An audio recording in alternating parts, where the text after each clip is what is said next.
Hello, it's Alex here with another game review. This game review is for Unlock Expedition Challenger. It is the hardest game in the Exotic Adventures box, or at least that's what the directions say, but I would agree with it. I think it was the hardest game. So I did really enjoy a lot of things about this game. It was very cool the way that it interacted with the app. There were some very creative things you had to do in the app. Here's the tip: have your volume on your phone, because I don't always, but you need your volume on for this puzzle, for this game. And the places that we went were really cool.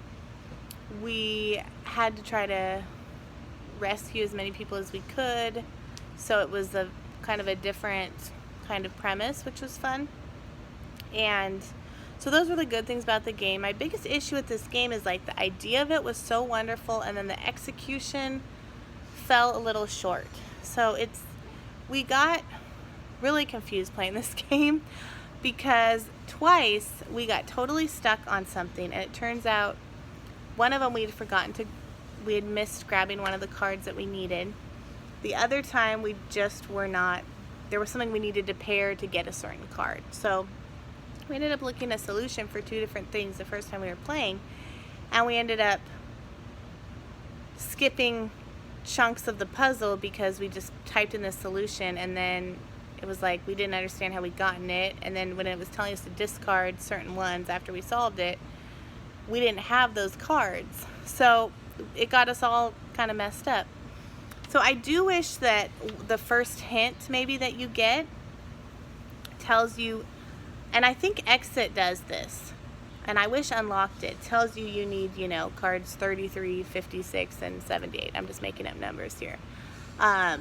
Or asks you, do you have these cards, like before you get a hint. That'd be ideal, so that you're not getting hints that aren't going to help you, and then you're not skipping chunks of the game. So I think that would be a wonderful feature for Unlocked to add.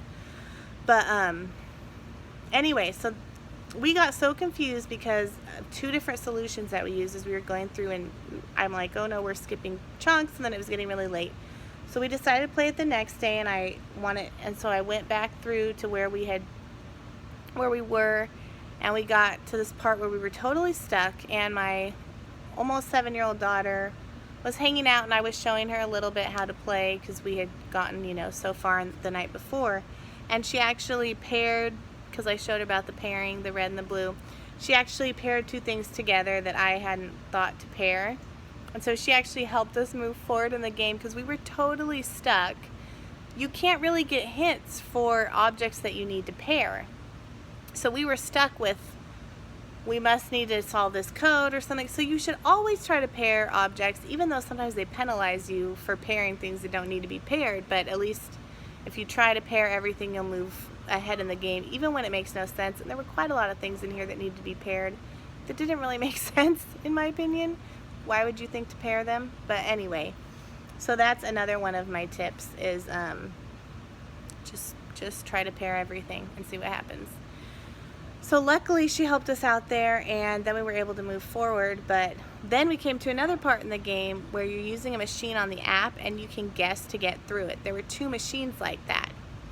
And so we didn't actually solve the puzzles for those two, and then it turned out one of them we didn't figure out because, again, we hadn't paired something that would have given us a card that would have helped us figure this out. So again, even though we weren't using solutions, we were still missing chunks of the story because we were guessing on the app, because we thought maybe we're supposed to guess on the app, to get through it.